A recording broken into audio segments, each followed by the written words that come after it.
अधिवेशनामध्ये मी एक लक्षवेधी मांडली होती. ज्या लक्षवेधीमध्ये 350 एकर जमीन, या जमिनीवरती जो भराव टाकला जातोय याच्या बाबतीमध्ये मी पुराव्या सकट या सभागृहाला माहिती दिली होती लक्षवेधीच्या माध्यमातून. आणि आपण देखील ताबडतोब या लक्षवेधीचा गांभीर्य बघून आपण देखील ताबडतोब मान्य केलं की मी स्वतः तिकडे येणार, बघणार आणि त्याच्यानंतर जी काय पुढची कारवाई करायची ती करणार. परंतु सांगायला खेद वाटतो, आपण आलात तिथे, आपण बघून गेलात आणि आपण बघून गेल्याच्या नंतर तिकडची कारवाई आणखी जोरात झाली. मी हे जे बोलतोय हे मी जबाबदारीने बोलतोय. आपण ज्या दिवशी येऊन गेलात, आपण ज्या दिवशी व्हिजिट केली, माझी अशी अपेक्षा होती की आपण तिकडे ताबडतोब, कारण आपण बघितलं की कांदळवन अगदी टोकापर्यंत गेलेलं आहे.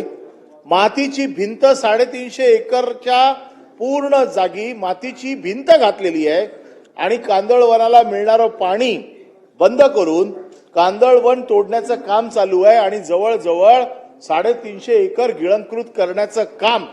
मुंबई शहरामध्ये 350 एकर जमीन गिळंकृत करण्याचं काम. आशिष शेलार, आपण पालकमंत्री आहात. पहाडी नाही तुम्ही नाही आहात, पण तुमच्या माहितीसाठी सांगतोय, पहाडी गोरेगाव एरिया आहे ज्यामध्ये 70 एकर जमीन ही नॅशनल लॉ युनिव्हर्सिटीला दिलेली आहे.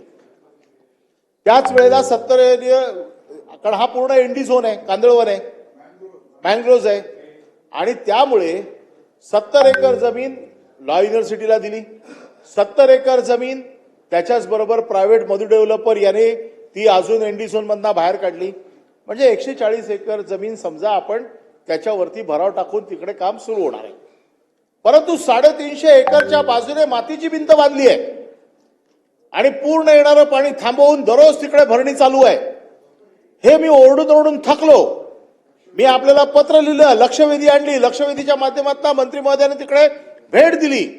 मंत्री महोदय स्वतः बघून गेले. आम्हाला अशी अपेक्षा होती मंत्री महोदय बघून गेले, ताबडतोब कारवाई होऊन जाईल, थांबेल. कारण मंत्री महोदयांनी स्वतः प्रत्यक्ष बघितलंय की खरोखर भिंत टाकून, म्हणजे मातीची भिंत टाकून पाणी यायचं बंद झालं, हे तर आपण मान्य केलं त्या दिवशी.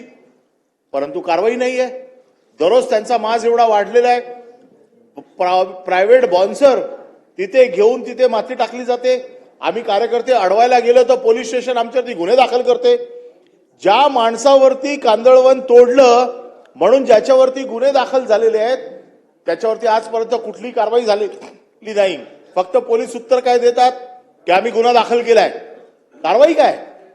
पुढे कारवाई काहीच झालेली नाही.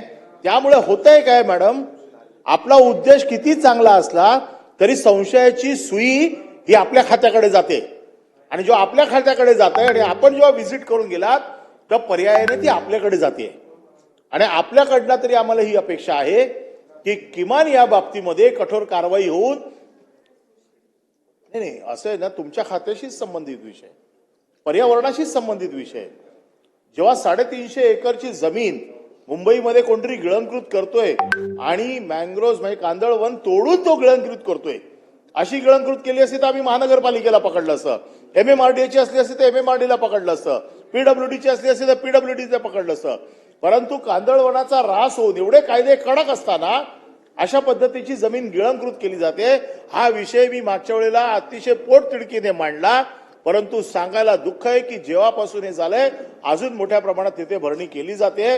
माझी आपल्याकडनं अपेक्षा आहे किमान हा प्रश्न मी आता दुसऱ्यांदा या सभागृहात आणतोय, यावेळेला तरी आपल्याकडनं मला नाही वन विभागाची जमीन नाहीये.